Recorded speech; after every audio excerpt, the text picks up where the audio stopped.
(7월 11일) 코로나 바이러스 감염증 19 국내 발생 현황을 말씀드리겠습니다. 국내 발생 신규 확진자는 20명입니다. 해외 유입 사례가 15명이고 총 누적 확진자 수가 13,373명이고 서울특별시 롯데 미도파 광화문 빌딩 관련해서 1명이 추가로 확진되어 총 누적 확진자가 7명이고 수도권의 방문 판매 모임과 관련해서도 1명이 추가 확진되었습니다. 광주 방문 판매 모임과 관련해서는 6명이 추가로 확진되어서 총 127명의 누적 확진자를 발견하였습니다. 역시 광주광역시 북구 배드민턴 클럽과 관련해서는 지난 7월 8일 지표 환자 확진 이후에 3명이 추가로 확진되어서 이제까지 총 4명의 누적 확진자를 발견하였습니다. 코로나19 혈장 치료제 개발을 위한 혈장 공여에 공여 참여자가 375명, 그리고 실제로 혈장 모집을 완료해 주신 분이 171명입니다.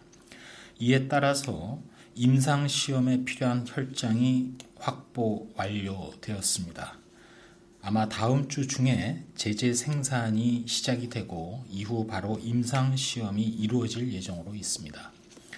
임상시험과는 별개로 다음 주 월요일부터 대구 경북 지역의 확진자였던 분들 중에 500명이 혈장 공여를 진행해 주시기로 하여 대한적 십자사의 협조로 혈장 체열버스 3대가 현장에 지원이 되고 이를 통해서 앞으로 확보되는 혈장은 향후 임상시험 이후에 혈장 제재가 제재화할 때 활용될 예정이라고 파악이 되었습니다.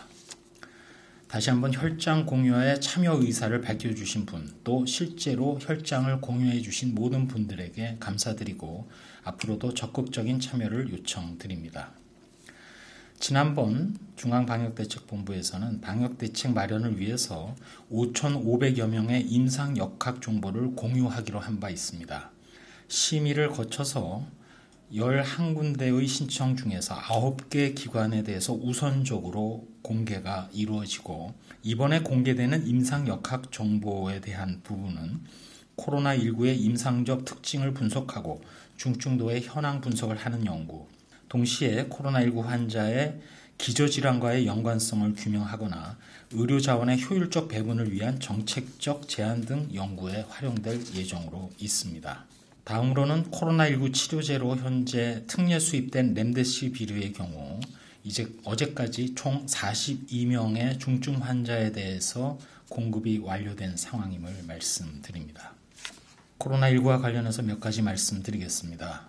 국민 여러분들께서 매일매일 코로나19 발생 통계를 보실 때에 국내 발생 그리고 해외 유입을 반드시 구분해서 이해해 주실 것을 부탁 올립니다. 해외에서 입국한 감염자들의 경우는 해당 국가의 코로나19 유행에 따라서 그 규모가 좌우가 됩니다. 기본적으로 모든 입국자에 대해서 2주간 자가격리 그리고 전수검사를 실시하고 있기 때문에 사실상 국내 유행에 직접적인 영향은 거의 없다는 점을 강조드립니다.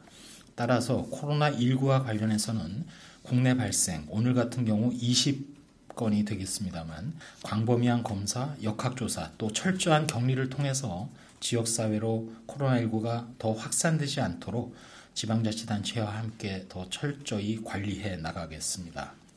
세계보건기구의 실무국장이 경고한 대로 현재 발생이 없는 지역이나 국가들도 안심할 수는 없는 상황이기도 합니다.